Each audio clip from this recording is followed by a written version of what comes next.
The classroom humiliation. The morning sun filtered softly through the tall windows of the academy classroom, casting long beams of light across polished wooden desks. The students, dressed in neat blazers and ties, filled the room with laughter and chatter, their voices echoing off the old stone walls of the school. To an outsider, it looked like a perfect place of learning, where children from privileged families came to prepare for bright futures. But for Ms. Daniels, the young math teacher who had fought her way into this institution, the classroom was more than just a workplace, it was her battleground. Ms. Daniels stood at the chalkboard, her hand clutching a piece of white chalk. She had always carried herself with quiet pride. Her journey had been nothing short of difficult. Growing up in a small neighborhood where resources were scarce, where teachers sometimes did not show up, and where she had to study under the dim glow of streetlights when electricity was cut off.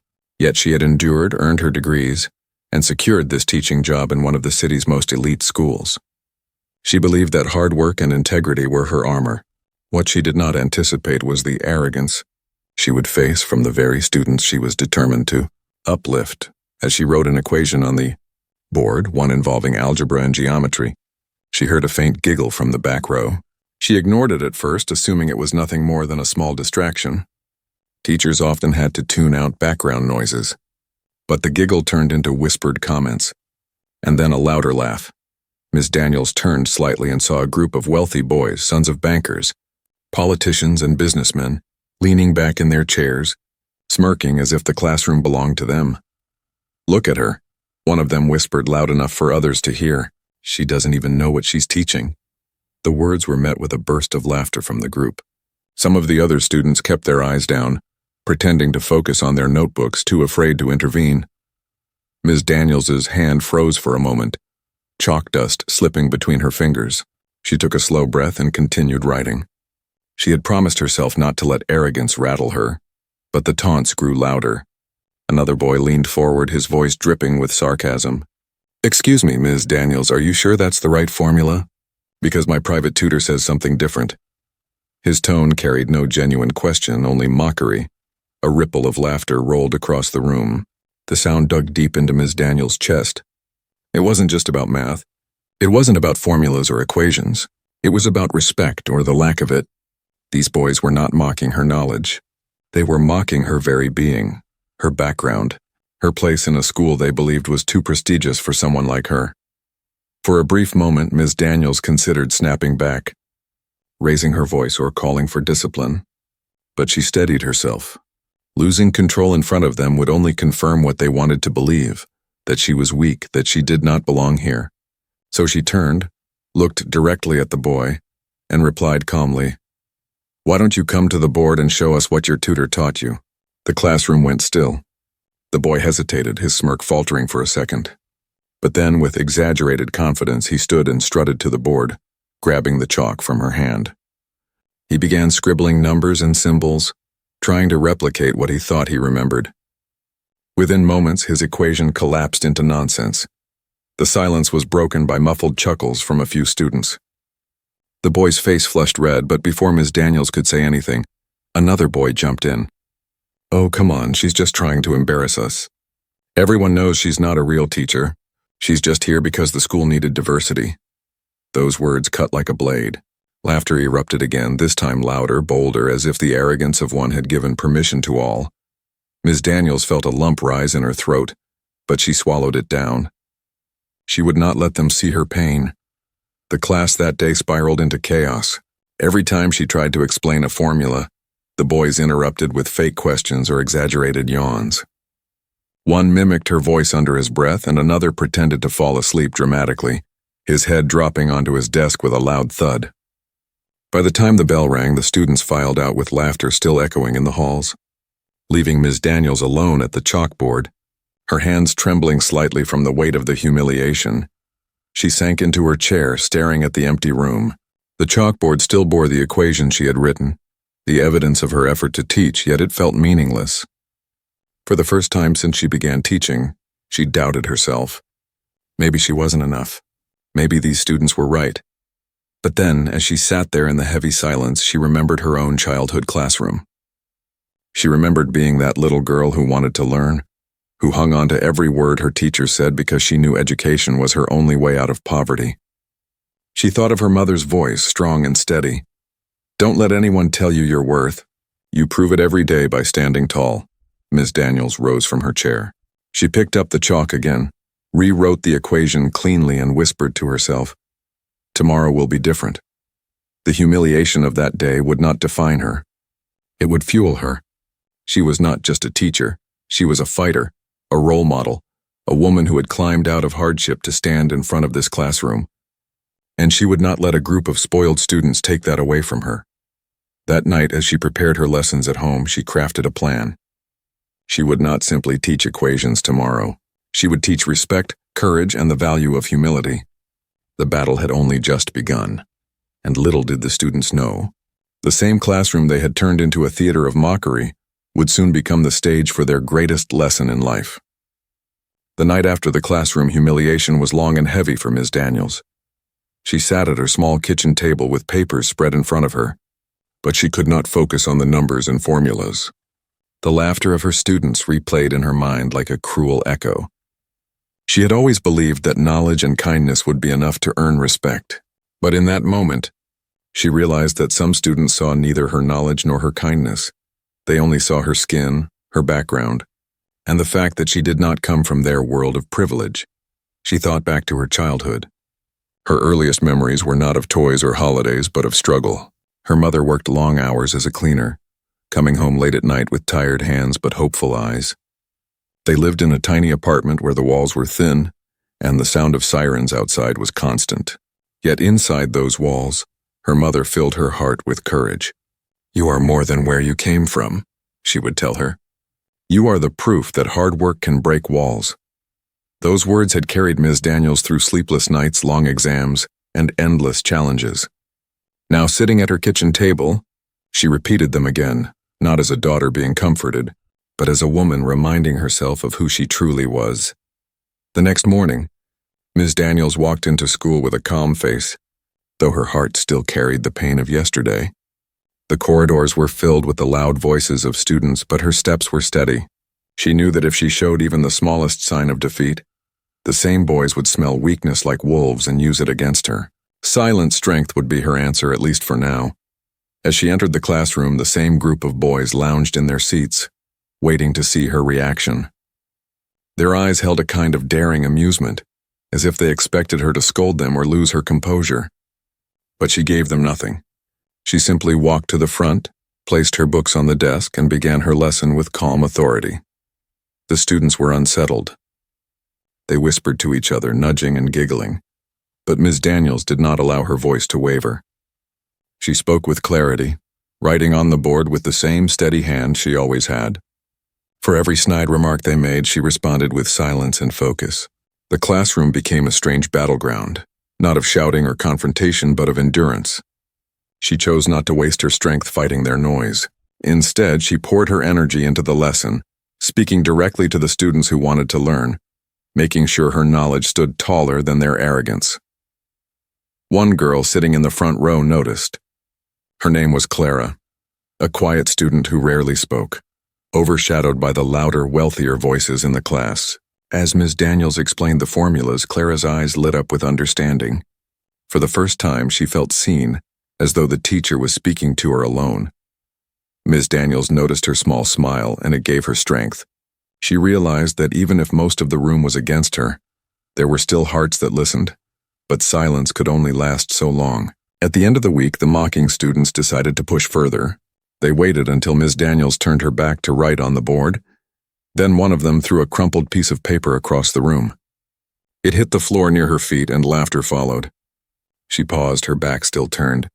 In that second, the classroom held its breath, waiting to see what she would do. Ms. Daniels bent down, picked up the paper, and slowly unwrapped it. Inside were scribbles of insulting words aimed at her. Her hands shook slightly, but she held the note firmly. She turned, her eyes sweeping across the students. The laughter died down when they saw her face, not angry, not defeated, but calm, almost too calm. Without a word, she walked to her desk, placed the paper inside her drawer, and continued teaching as though nothing had happened. The students were unsettled again. They had expected shouting or maybe even tears, but not this quiet resilience. For the rest of the period, the classroom was tense, the air filled with confusion. It was as if her silence had become louder than their noise. Later that day, in the teacher's lounge, Ms. Daniels sat alone, sipping her tea. She felt the sting of the insult still, but she reminded herself that strength was not always about loud reactions. Sometimes it was about control, about refusing to give others the power to break you. She thought of her students, not just the arrogant ones, but the ones like Clara who sat quietly and waited for someone to believe in her. Those were the students who mattered most. Over the weekend, Ms. Daniels visited her mother. They sat together in the small garden outside her mother's home, the smell of flowers filling the air. Her mother listened quietly as Ms. Daniels explained the challenges she was facing. When she finished, her mother placed a hand on hers and said softly, "Respect is not always given, child. Sometimes it must be earned, and sometimes it must be demanded. But never forget, your worth does not come from their approval. It comes from your truth." Those words sank deep into Ms. Daniels' heart. She realized she could not simply remain silent forever. Her patience was strength, yes, but at some point, she would need to teach them a lesson far greater than mathematics.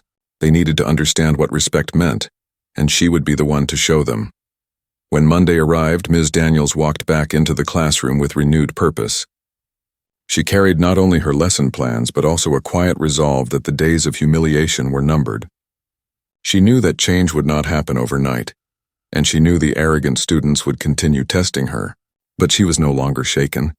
Each insult, each laugh was only sharpening her resolve. The students noticed a difference in her eyes. She looked at them not with fear or anger, but with a calm power that made them shift uneasily in their seats. They whispered again, but this time the whispers carried less confidence. Something about Ms. Daniels had changed, though they could not put it into words. For Ms. Daniels' silent strength was no longer just about survival. It was the seed of something greater. She was preparing for the moment when silence would no longer be enough, when she would stand before them and teach them the most important lesson of their lives. And though the students did not know it yet, that moment was closer than they thought. The following week began with a restless energy in the classroom. The privileged boys who had mocked Ms. Daniels felt emboldened by their own arrogance, convinced that their wealth and last names gave them a shield no teacher could break.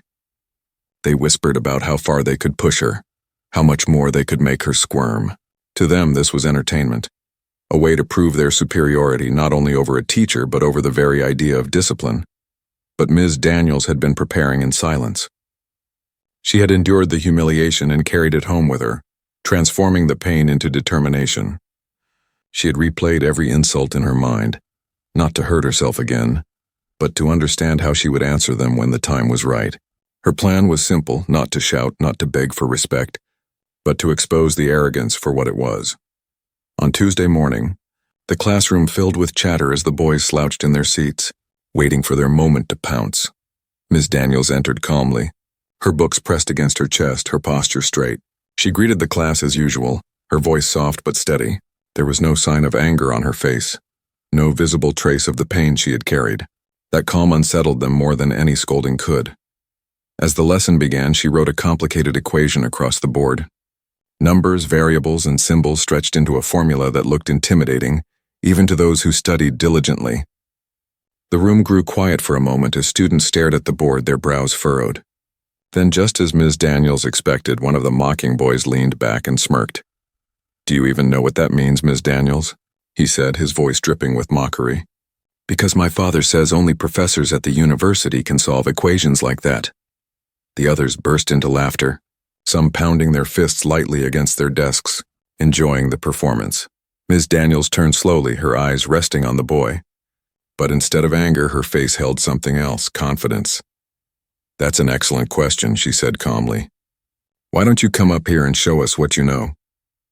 The laughter dimmed as the boy hesitated.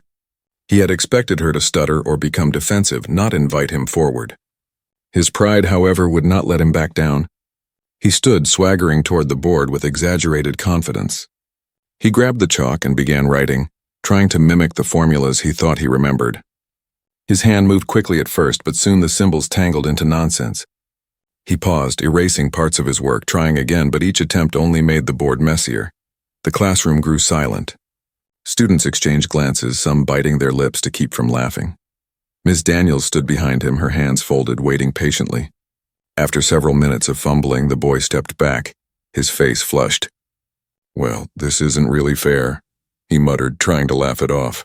"I wasn't ready." Ms. Daniels stepped forward, her voice calm but clear. "That is the difference between arrogance and knowledge. Knowledge prepares you for challenges. Arrogance makes you believe you do not need preparation. Thank you for showing the class this lesson." The boy froze, his pride crumbling as the class shifted uncomfortably in their seats. Some students looked down at their notebooks, unwilling to meet her eyes. Others glanced at her with a new respect. But Ms. Daniels did not stop there. She turned to the group of boys who had been laughing the loudest. "Since you seem so confident in questioning my lessons, I will give you all a chance. Each of you will take turns at the board to solve a problem. Let us see how much you truly know." The boys stiffened. They had not expected to be called out one by one. Their laughter faltered as Ms. Daniels handed out equations that tested their understanding far beyond surface-level memorization. One after another, they stumbled. Some gave up halfway, others wrote nonsense, and a few tried to make excuses, but none could solve the problems correctly. Meanwhile, Ms. Daniels corrected each attempt with ease, her chalk gliding across the board as she explained every step clearly. Her voice was steady, her posture unshaken. The more she wrote, the more it became undeniable to everyone in the room she knew what she was doing. She was not only their teacher, she was a master of her subject. For the first time, the arrogant students were exposed. Their wealth, their last names, their private tutors, none of it could hide their ignorance in that moment. The classroom no longer echoed with their laughter. It echoed with the quiet authority of Ms. Daniels' words. When the last boy sat down, red-faced and silent, Ms. Daniels placed the chalk on the desk and looked at the class. "Respect is not a gift you give because of wealth or status. Respect is earned through knowledge, discipline, and humility. If you believe money can replace those things, you will learn too late how wrong you are." The silence in the room was heavy. Some students shifted in their chairs, uncomfortable with the weight of her words. Others stared at her with wide eyes, seeing their teacher in a new light. But the moment of victory was not without risk. The group of boys sat in seething silence, their pride shattered but their resentment growing. They whispered to each other as they left the classroom later that day, plotting how they would retaliate. To them, Ms. Daniels had embarrassed them publicly, and they could not accept it. Still, the confrontation had changed something. Clara, the quiet student in the front row, walked up to Ms. Daniels after class. "That was amazing," she whispered, her voice trembling. "I wish I could be that brave." Ms. Daniels smiled gently. "Bravery is not about not feeling fear, Clara. It is about standing up even when you are afraid. One day you will do the same." Those words planted a seed in Clara's heart, just as the confrontation planted a seed in the classroom. For the first time, the balance of power had shifted. The students had seen that arrogance could be broken, that knowledge could silence mockery, and that their teacher was not someone to be dismissed so easily. But outside the classroom walls, whispers began to spread. The boys told their parents what had happened, twisting the story to make themselves the victims. They spoke of being humiliated, of a teacher who overstepped her place. They promised that their families would not let it stand. Ms. Daniels knew trouble was coming, but as she sat alone at her desk after school, the empty classroom bathed in golden afternoon light, she felt no regret. She had faced them with strength, and she had shown the rest of the students that respect was not optional. Whatever storm was coming, she was ready to meet it. The confrontation was only the beginning. The real battle was yet to come. The week after the confrontation carried a heavy air around the school. Students whispered in the hallways, telling and retelling what had happened in Ms. Daniels' classroom. For many, it was the first time they had seen someone stand against the arrogance of the wealthy boys who usually controlled the mood of every room they walked into. Some students admired her for her courage, while others worried she had gone too far. The boys themselves walked with their heads high, but there was a stiffness in their steps, a hidden embarrassment they tried to cover with louder laughter and louder words. Ms. Daniels could feel the shift the moment she stepped into her classroom again. The respect from some students had grown, but so had the hostility from the ones she had humiliated. They no longer whispered jokes as carelessly as before, but their silence was not surrender. It was the kind of silence that comes before a storm.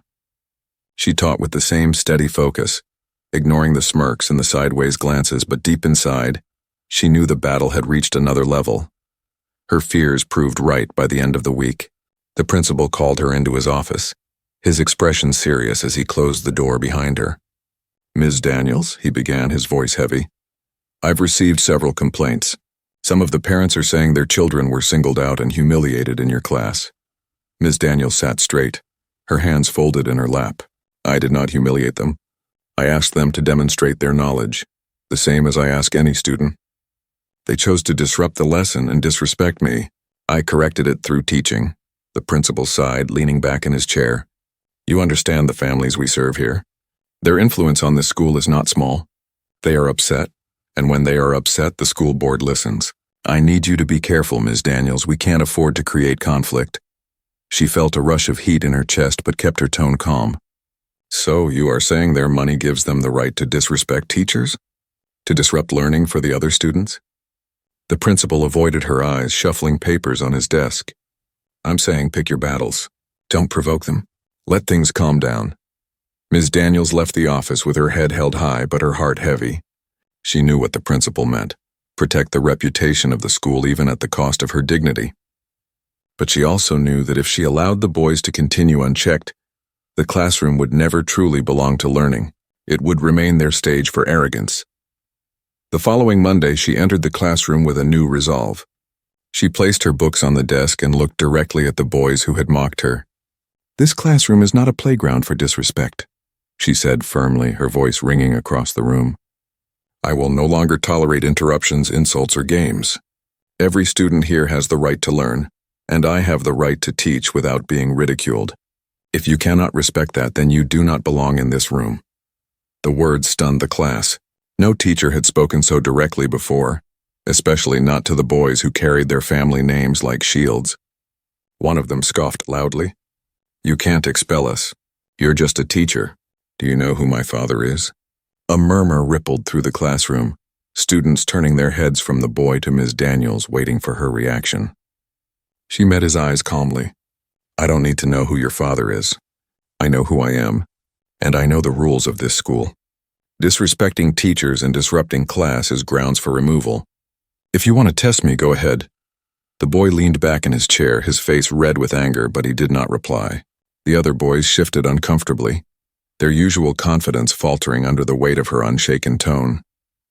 For the rest of the lesson, the room was quieter than it had ever been.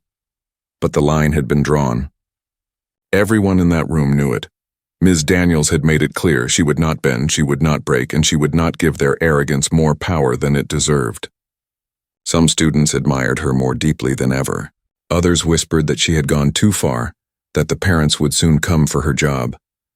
Clara, the quiet girl in the front row, felt a fire burn inside her as she watched.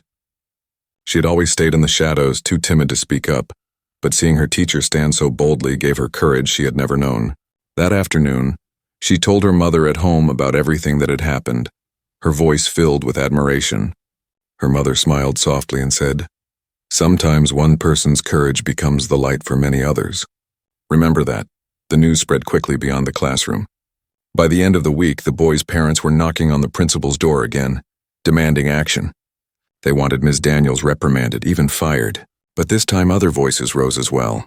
Several students, encouraged by Clara and others, went to the principal to defend their teacher. They spoke of how much they had learned from her, how she had stood up not just for herself, but for every student who wanted a real education. The principal found himself in the middle of a storm. On one side, powerful parents with money and influence. On the other, students whose voices carried the truth of what was happening in the classroom. For the first time, he realized this was not just about one teacher and a few arrogant boys. It was about what the school truly stood for. Meanwhile, Ms. Daniels continued to teach each day with the same calm strength. She knew the battle was not over, but she also knew she had chosen her path. She would not bow to money or fear. She would protect her dignity and the dignity of her classroom, no matter the cost. One afternoon, as the final bell rang and students gathered their things, Clara approached her teacher once again. "Ms. Daniels," she said softly, "I used to think people like them would always win, but you've shown us that's not true. You've shown us that respect is more powerful than money. Ms. Daniels placed a hand gently on her shoulder. Clara, remember this, respect starts with yourself. If you respect who you are, others cannot take that away from you, no matter how hard they try. Clara smiled, her eyes shining with new confidence. As she walked out of the classroom, Ms. Daniels realized something powerful. The line she had drawn was not just for the arrogant boys. It was for every student who needed to learn the value of respect, the courage of standing tall, and the strength of character that no amount of wealth could buy. The storm outside the classroom walls was still brewing, but inside something had changed forever. The days following Ms. Daniels' bold declaration carried an uneasy calm. Like the pause before a storm breaks, on the surface the classroom seemed more disciplined. The mocking boys sat straighter in their seats, their laughter subdued, their interruptions fewer. But beneath their silence was not respect. It was anger, brewing hot and sharp, waiting for release. They had been embarrassed publicly, their pride wounded in front of peers. For boys raised to believe their names and their money made them untouchable, such humiliation was unbearable. At lunch they gathered in a corner of the courtyard, their voices low but filled with venom. She thinks she can embarrass us like that? One muttered, slamming his hand against the stone table. My father will make sure she regrets this. Another leaned back, smirking despite the bitterness in his eyes. We don't even have to try that hard. One phone call from our parents and she's done. Teachers like her don't last long here. She doesn't belong here. They laughed, not with joy but with cruelty, feeding each other's resentment. That evening, phone calls began. Parents, furious at hearing their children's twisted versions of the story, demanded meetings with the principal. They painted Ms. Daniels as a woman on a power trip, humiliating their sons for no reason, challenging the values of their prestigious school. Their voices carried not just anger but influence. They donated to the school's programs, funded events, and some even sat on boards. The principal found himself cornered, pressured to act. By Friday, Ms. Daniels was called once again into his office. His face was pale, his desk cluttered with letters and messages from angry parents. This is becoming a problem, he said, his tone heavy. They're saying you've created a hostile environment for their children. They want consequences. Ms. Daniels met his gaze, calm but unyielding. The hostile environment was created by their disrespect. I drew the line to protect my classroom. If they cannot handle being held accountable, that is not my failure. The principal rubbed his temples, sighing deeply. You're right in principle, but this is not about principle anymore. It's politics. It's money. If enough parents complain, the board will step in and my hands will be tied. I need you to find a way to lower the temperature. Her heart ached at his words, but she knew he spoke the truth. Still, she would not allow fear to silence her. Lowering the temperature cannot mean lowering my dignity, she replied quietly. If I bend to this, what lesson do the other students learn? That money is more important than respect? The principal had no answer. He only sighed again, waving her away with tired hands. Outside the office, Ms. Daniels felt the walls of the school pressing in on her. She was not just fighting arrogant boys anymore. She was fighting the weight of privilege itself. She walked down the hall, her footsteps echoing in the silence, and she wondered how long she could withstand the storm that was coming. The backlash did not stay behind closed doors. Whispers spread among students that Ms. Daniels was on the verge of being fired. Some repeated their parents' words, saying she had no right to treat important families the way she had. Others, however, began to push back. Clara and a small group of classmates started speaking openly about how much they admired Ms. Daniels, how she had the courage to demand respect in a place where respect was often bought. Their voices were quieter than the noise of privilege, but they were growing. The boys, however, were not done. One afternoon during class, one of them raised his hand with a false smile. Ms. Daniels, I just wanted to say you're very brave for talking to us like that. But don't you think you're in the wrong school? Maybe you'd be better off somewhere less prestigious. His words dripped with mockery, his friends snickering under their breath. The classroom froze, all eyes on her. It was another test, another attempt to push her over the edge. But Ms. Daniels only smiled faintly. Education is not about prestige, she said evenly. It is about learning. And until you learn that, no school will be prestigious enough to hide your ignorance. The room was silent. Some students smirked at the sharpness of her reply. Others looked down, avoiding the tension. The boy flushed red but said nothing more. That night, the parents' calls became louder. Some even threatened to pull their children from the school. The principal, now visibly shaken, called an emergency meeting with Ms. Daniels. "They are demanding action," he said. "I need you to understand how serious this is. I may have no choice but to suspend you if this continues." Ms. Daniels listened, her heart pounding. She thought of all she had endured to stand in that classroom, all the sacrifices she had made. To lose it now because she dared to demand respect felt unbearable. But as she walked home under the fading light of evening, she also thought of Clara and the other students who looked at her with admiration. She thought of their quiet courage slowly growing stronger. At home, she sat at her table again, her books unopened. She stared at her hands. The same hands that had written equations late at night as a young girl. The same hands that had held her mother's when she promised she would make something of herself. And she knew she could not give in. Even if they tried to silence her, even if they tried to push her out, she would stand. Because her fight was not just for herself. It was for every student who deserved a teacher who believed in dignity, not money. The next day, the confrontation came. The parents of the boys marched into the school demanding to see the principal. Their polished shoes clicked against the floors, their expensive suits gleaming under the lights. They spoke loudly, confident in their power, their voices carrying down the hallways. Students watched as the storm of privilege swept through the school, wondering what would happen next. Inside the principal's office, the parents unleashed their anger. They demanded Ms. Daniels be removed immediately, calling her unfit, disrespectful, and divisive. The principal tried to calm them, but their voices only grew louder. Finally, Ms. Daniels herself was called in. She entered the room calmly, her posture straight, her eyes steady. The parents glared at her as if she were an intruder. One of them leaned forward, his voice sharp. "You think you can speak to our children like that? Do you know who we are?" Ms. Daniels took a slow breath. "Yes, I know who you are. But more importantly, I know who I am. I am their teacher. And as long as I am their teacher, I will demand respect in my classroom, not for myself alone, but for the sake of every student who deserves a place to learn without fear or ridicule." The room fell silent for a moment, the weight of her words hanging heavy. The parents shifted in their seats, unaccustomed to being challenged so directly. The principal looked from her to them, torn between money and principle. It was in that silence that the line became clearer than ever. This was no longer just a clash between a teacher and her students. It was a battle between values, money against dignity, arrogance against truth. And though the storm was far from over, Ms. Daniels knew something with certainty. She would not step back. She had drawn her line, and she would stand by it no matter what it cost. The meeting with the parents left the air around the school thick with tension.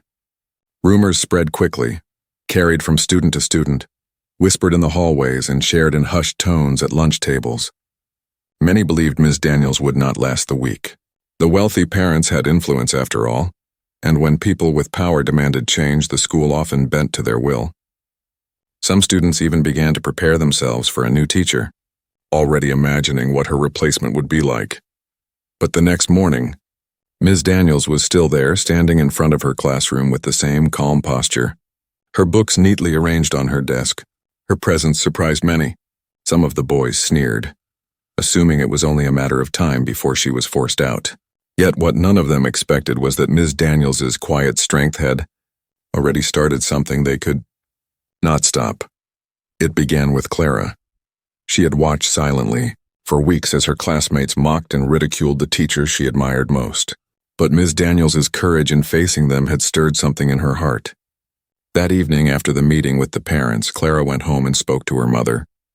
She explained everything: the humiliation Ms. Daniels endured, the bravery she showed, and the unfairness of the backlash. Her mother listened carefully and then placed a hand on her shoulder. "If you believe in her, then you cannot stay silent. Change does not come from silence." Those words echoed in Clara's mind the next morning. As she entered the classroom, she carried not just her notebooks but also a new sense of determination. When the boys muttered insults under their breath, Clara turned and spoke clearly. "Why don't you stop? She's the best teacher we've had. At least she cares about us learning, not just about who our parents are." The room went silent. The boys stared at her, stunned that one of the quietest girls in the class had dared to challenge them. Clara's voice trembled slightly, but her words were firm. You think you're powerful because of your families. But in this classroom, you're not powerful. You're just bullies. And one day that won't protect you anymore. A few students gasped softly. The boys tried to laugh it off, but their laughter sounded hollow. Clara turned back to her desk, her face flushed but her heart beating with pride. She had spoken, and that single act of courage opened the door for others. By the end of the week, more students began to show their support. A group of them approached Ms. Daniels after class, thanking her for standing firm. One boy admitted he had wanted to defend her earlier, but had been too afraid. Another girl said her parents admired Ms. Daniels from the stories she brought home. Word began to spread beyond the classroom. Other teachers noticed. Other students listened, and soon a quiet wave of respect began to grow. The principal, overwhelmed by the pressure of the wealthy parents, was caught off guard when letters started arriving from other families. Families who praised Ms. Daniels for her strength. Families who wanted the school to value respect and fairness more than money. The complaints were loud, but the support, though softer, began to multiply. Then came the turning point. The school held an assembly, originally planned for another purpose, but the tension in the air shifted the focus. Students whispered in the rows. Parents sat in the back and teachers lined the sides. Everyone knew the storm brewing beneath the polished surface. When Ms. Daniels was unexpectedly asked to speak about the importance of education, the room fell silent. She walked to the podium, her steps steady, her heart pounding. She looked at the faces before her, the mocking boys glaring with disdain, Clara watching with admiration, the parents judging her every move. And then she spoke. "Education is not about wealth," she began, her voice clear and unwavering. "It is not about where you come from or what name you carry. Education is about respect for knowledge, for your teachers, and for each other. Without respect, learning cannot exist. Without humility, wisdom cannot grow. I am not here to compete with anyone's family name. I am here to teach, to guide, and to help every student who walks into my classroom believe they are capable of more than they think." The hall was silent, her words sinking deep. She paused, then added, "Some may believe that privilege gives them power over others. But true power does not come from privilege. True power comes from character, and character begins with respect." A ripple of applause began at the back of the hall. At first it was small, hesitant, but then it spread. Student after student, teacher after teacher, until the hall filled with clapping. Parents shifted in their seats, some uncomfortable, others impressed despite themselves. Clara clapped with tears in her eyes, proud beyond words. The wealthy boys sat frozen, their arrogance shaken as they realized the tide was turning. For the first time, they were not the center of admiration. For the first time, their power was being challenged, not just by one teacher, but by the voices rising all around them. After the assembly, Ms. Daniels walked back to her classroom, her heart full. She knew the backlash was not over, that some parents would still push for her removal, but she also knew she was no longer standing alone. The support she had received from Clara, from other students, from unexpected families, and even colleagues, was stronger than she had imagined. That afternoon, Clara stayed behind again.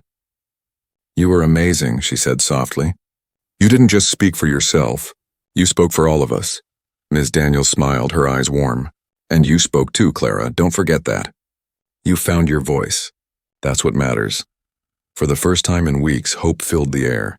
The backlash of privilege was real, but so was the unexpected support. And in that balance, Ms. Daniels found strength she never knew she had. The battle was not yet over, but the ground beneath it had shifted. The assembly had shifted something unspoken inside the school. In the days that followed, students looked at Ms. Daniels differently. Even those who had once stayed silent during the mockery now met her gaze with respect. Some nodded politely when she entered the classroom. Others raised their hands more often to participate. The quiet energy of defiance that had filled the room before was slowly replaced with an energy of attentiveness. For the first time in weeks, Ms. Daniels felt the air inside her classroom lighten. But outside the walls of her room, the storm was not fully gone. The parents of the wealthy boys still pressed their complaints. They sent letters, they made phone calls, and they demanded meetings with the school board. They believed that their influence could not be ignored. Yet something unexpected happened. The school board, which had been leaning toward appeasing the parents, received dozens of letters from other families, students, and even alumni. The letters spoke not of anger but of admiration. They described Ms. Daniels as a teacher who had given her students courage, who had upheld dignity, and who had shown strength where others might have given up. The balance had shifted. The complaints of a few no longer outweighed the respect of many. For the first time, the arrogance of privilege was losing ground to the quiet truth of character. One morning, as Ms. Daniels entered her classroom, the principal appeared at the door. His expression was softer than it had been in weeks. "Ms. Daniels," he said in a low voice, "the board has reviewed everything. You are not under threat anymore.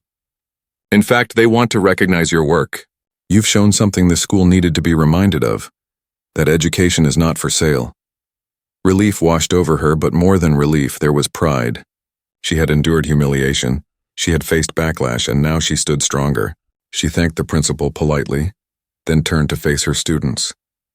That day, she decided not to begin with a math lesson. Instead, she spoke from her heart. Over the past weeks, we have all learned something far more important than equations or formulas. We have learned what respect means. We have learned that it cannot be bought with money, and it cannot be forced with fear. Respect is something you give because you see the value in another human being. It is something you must carry with you, not just here, but wherever life takes you. The room was silent. Even the wealthy boys, once so quick to laugh and mock, could not look away. For the first time, they saw not just a teacher, but a person who had stood taller than their insults. Someone who had faced them down without hate, without fear. Shame flickered across their faces, and though none spoke, the silence was its own form of acknowledgement. Later that week, those same boys were called into the principal's office. Their arrogance had consequences. They were placed on probation, warned that any further disrespect would lead to suspension. When they returned to the classroom, their voices were quieter, their laughter dimmer. They no longer challenged Ms. Daniels with mockery. They sat, listened, and though their pride still lingered, they had been humbled. For Ms. Daniels, victory was never about crushing them. It was about teaching them. She knew their silence now was not yet respect, but it was the beginning of reflection. And reflection, she believed, was the first step toward change. Weeks passed, and the classroom began to flourish. Students who had once been overshadowed by arrogance now spoke more freely. Clara, once the quiet girl in the front row, blossomed with confidence. She raised her hand often, answered boldly, and even helped her peers when they struggled. One afternoon, she stayed behind and told Ms. Daniels, "You didn't just stand up for yourself. You stood up for us. I want to be like that one day." Ms. Daniels felt her heart swell. She realized that this was the true reward, not the recognition of the school board, not the silencing of arrogant voices, but the growth of her students. She had planted seeds of courage, and already they were beginning to bloom. The story of her confrontation spread far beyond the school. Other teachers heard about it and felt inspired to demand more respect in their own classrooms. Parents who had once been silent began teaching their children at home that humility was worth more than pride. Even alumni who had long left the academy spoke of her with admiration. Slowly, her story became more than just an incident. It became a reminder of what education should stand for. One day, as the semester drew to a close, the principal announced an award ceremony. To her surprise, Ms. Daniels was called onto the stage. Before a hall full of students, parents, and teachers, she was given recognition for her dedication, resilience, and the values she had upheld. The applause that filled the hall was thunderous, not hesitant or forced, but genuine. Clara clapped the loudest, her eyes shining with pride. Ms. Daniels stood at the podium, her voice steady but filled with emotion. "This is not about me," she said. "This is about what we choose to value as a community. If we value money over respect, we will raise children who believe they are above others. But if we value dignity, kindness, and hard work, then we will raise leaders who make the world better. That is why I became a teacher, not to earn praise, but to pass on these truths." The hall erupted in applause again, and for the first time, Ms. Daniels felt the full weight of respect. Not the shallow kind given out of fear or influence, but the deep kind that came from hearts touched by truth. The wealthy boys sat in the crowd, their expressions unreadable. Perhaps they were still too proud to admit what they had learned, but inside, something had shifted. They had seen firsthand that arrogance had limits, that money could not shield them from truth forever.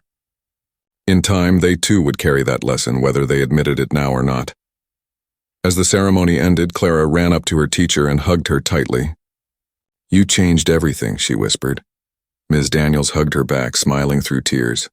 "No, Clara," she said softly. "We changed it together." When the year ended, Ms. Daniels walked out of the classroom for the last time that semester. The desks empty, the chalkboard clean. She paused at the door, looking back with a quiet smile. This room had been a place of pain, of humiliation, of battles fought, but it had also become a place of strength, of courage, of lessons greater than any textbook. Respect had been earned, not just for her, but for the very idea of dignity in education. And that, she knew, would last far longer than any equation written on the board.